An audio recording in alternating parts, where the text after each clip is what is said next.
irra deddeebi'uudhaan haala kanaan yeroo rifeensa keenya dibannee masaajii goonee itti fayyadamnu yeroo gabaabduu yeroo dhiyoo keessatti furmaata bareedaa irraa argachuu ni dandeenya. Shurrubbaa yookiin immoo rifeensa bareedaa qabaachuullee ni dandeenya. Uumamaan kan nam tolche kan hin taane ofii keenya mana keenya keessatti gatii xiqqoo baasii xiqqootiin mana keenya keessatti rifeensa keenya guddifachuu, dheereffachuu akkasumallee rakkoolee biyya Arabaa keessatti rifeensa keenya irra ga'anii irraa bilisa ta'uu akka qabnu abdiin qaba. Inni kunis kan hojjetamu manuma keessattidha. Nagaan siniif haa ta'u hordoftootaa fi jaallatamtoota kabajamtoota maamiloota kiyya.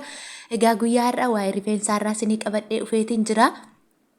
Rifeensa keenya jechuudha warreen rifeensi keessan garmalee isin jalaa caccabu isin jalaallee bubbuuqa'u jechuudha. Yeroo filtan heddummatee yeroo isin jalaa yaa'uu fi rakkoolee rifeensa keessan qabate kanneen akka foroforii rakkoo maraafiyyuu kan ta'e rifeensa keenya mana keenya keessatti kunuunfannee akka dheereffachuu akka dandeenyu isiniif qabadhee dhufeetiin jira. Isinis na wajjiniin taatanii waan ani godhu yeroo hundumaa na hordoftanii yoo gootan rifeensa keessaniif furmaata bareedaa argattu jedheen abdii guddaa qaba. Maaliif yoo jettanii si'ata akka si'a lamituu qofa fayyadamtanii dhiisotoo hin taane irra deddeebiidhaa yeroo hedduu rifeensa keessanitti maaskii mana keessaa irra caalaa warreen paarmiin isin balleesse akkasumas qalamii adda addaa dibachuudhaan rifeensa keessan balleessitan dabalataan immoo biyya Arabaa keessatti bishaan nuuf ta'uu didee yeroo miiccannu nu jalaa caccabu furmaata manuma keenya keessatti jechuudha. Muka tokko biqiltuu tokko gaafa dhaabnu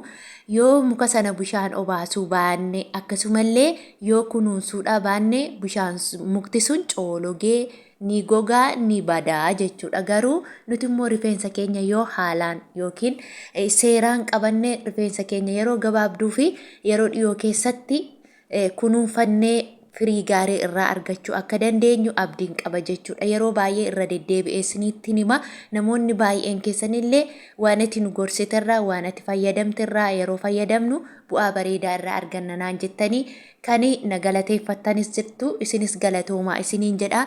Egaa namoonni baay'een yeroo baay'ee jechuudha si'a tokko si'a lama akkas dibattanii waan tokko furmaata tokkollee naaf hin laanne kan jettan baay'ee keessantu jira jechuudha.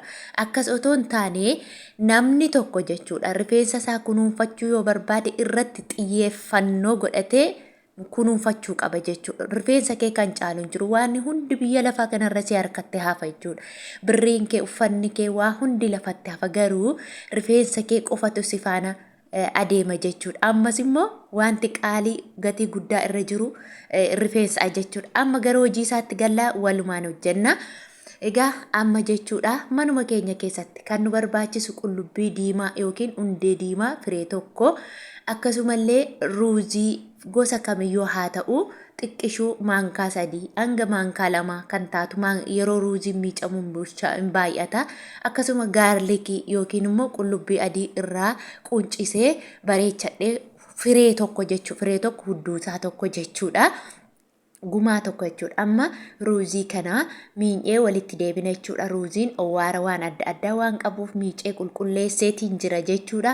Egaa akka inni itti miicanii bishaan qulqulluu itti naqattu. Erga bishaan qulqulluu itti naqattanii waliin maktaniitiin qabbana yookiin immoo gaazirra gootu akka kanatti jechuudha. Egaa kana booda ni bishaata dafee haala kanaan bilcheesseen jira. Baay'ee bareedee innaa bilchaatee jira jechuudha. Amma nan cufaa akka inni sirriitti bilchaate akka kireemii ta'uu danda'utti kunoo amma qullubbii adiillee kukkutee jechuudha. Wajjin affeeluullee ni dandeessu. Ani garuu yoo wajjiniin affeeleerra isaa fayyadamu xurra faayidaa naaf qaba.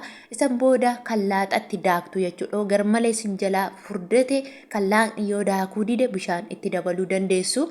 Ani garuu akka kondishineerii akkasinii ta'utti akka kondishineeriitti haala kanaan kondishineerii fakkaata. Qodaa bareedduu qulqulluu fooxaan calaluu dandeessu duwwaa isaallee gochuu dandeessu. Haala kanaan fooxaan xillixi gootanii keessaa fireesaa yookiin immoo habba yoo qabaate akka rifeensa keessan hin qabanneef ittiin calaltu kaalsii qulqulluudhaan kaalsii haaraatiin illee cuunfuu dandeessu jechuudha. Haala kanaan cuunfitu. Egaa erga cuunfitanii kunoo zayituunii yookiin weeraa zayitii itti dabaladhe kokonaat ooyilii itti gochuu dandeessu waan barbaadanii. Egaa haala kanaan jechuudha rifeensa kiyyatti dibee qulqulleessee fixeetiin jira jechuudha. Baay'ee tokko natti tolee baay'ee tokko na tamacha'ee jira jechuudha. Rifeensa namaa akka inni itti lallaaffisu akkasumas immoo rifeensa baay'ee tokko haphii garmalee ta'e jechuudha. Inni bareecha baay'ee yeroo baay'ee irra deddeebite yoo diddibatte rifeensi kee akka baay'atu go'a jechuudha. Yeroo dibattan immoo tolchaatii tolchaa masaajii gochuu qabdu. Maaliif akka keessa isinii galutti jechuudha tolchitanii. Akka anamma miseejii godhee masaajii godhee tolcheetii masaajii godhee kanatti tolchitanii masaajii gootu jechuudha. Irra deddeebi'an akka koondishineeritti isin fayyada. Egaa erga akkas gootanii haala kanaan jechuudha. Na wajjiniin taatanii yoo na hordoftanii ani akka ajaa'ibaa kanaatti rifeensa keessa yeroo gabaabduuf yeroo iyyoo keessatti jechuudha. Kan isin wanti gochuu dandeessanii akka kanatti ergaa dibadhee kallattii lamaaniin jechuudha. Lamaan saatiin erga godheetii amma gaatsuwwee tokko keessatti nambisnani waan an hojjedhe tokkitteen naanamne jechuudha. Irraa nambisne viidiyoo yaani shoorti goggochaan deemaayidha malee jechuudha. Haala kanaan erga dibattanii amma baay'ee indoo rifeensa namaa akka ajaa'ibaa kanatti gurraachessa. Rifeensi koo akkuma beektanii wanti fakkaata liifaa qodaatti dhiqnu sana akkas fakkaata ture. Dhugaa dubbachuuf dura namoonni rifeensa koo beektan jirtu liifaa qodaatti dhiqan kana yookiin immoo shirfiggiisa yeroo dur baarbeliitti dhiqan sana beektu miti.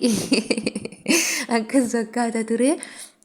Erga biyya kana dhufeetii dhugaa dubbachuuf waan adda addaa ilaalee akka kanatti rifeensa koo qajeelchadhe jechuudha malee duraan akkas miti ture jechuudha. Baay'een keessan viidiyoon kanaan dura hojjechaa ture irratti arguu dandeessu. Addaan hirtanii akkasitti yeroo ofiif laadha.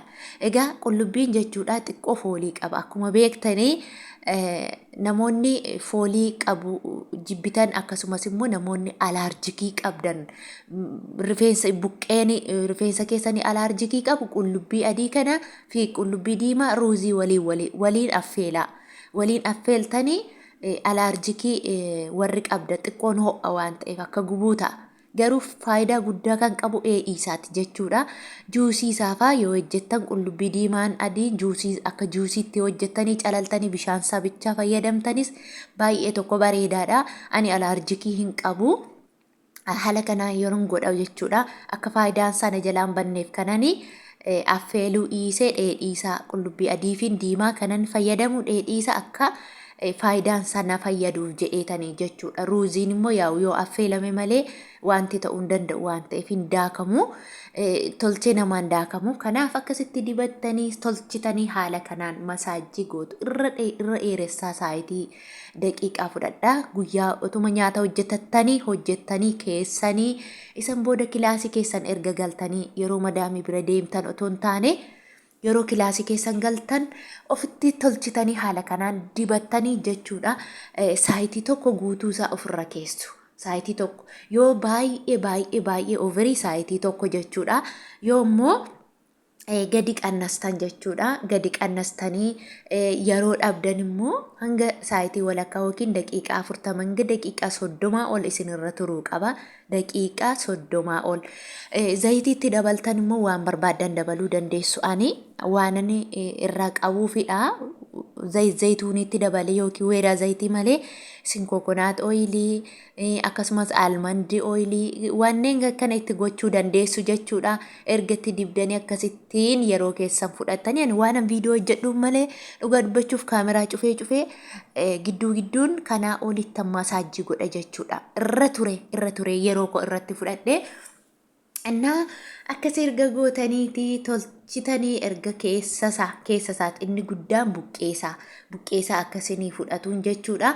Erga akkas gootaniitii jechuudha shaamboo isinitti tolu waan isinii rifeensa keessan hiddi shuuldelii saansiilkii akkasumallee doovii waan barbaadaniin gootu miiccattu dandeessu. Akkasitti saayitii tokko ofirra tursitanii peestaalii iffin itti godhaati akka inni loboqqee jedhutti jechuudha. Iffinni gootanii bishaan ho'aas yookiin qorraas kan hin taaneen miiccachuu dandeessu jechuudha. Gidduu galeessa bushaan gidduu galeessaatiin miiccachuu dandeessu. Anan baay'ee natti toleera. Kana hordoftan jennaan dhugaa dubbachuuf rifeensa keessaniif jijjiirama guddaa warri isinitti tole laayik gochuun dagatiin isin jaaladha. Nagaan tura.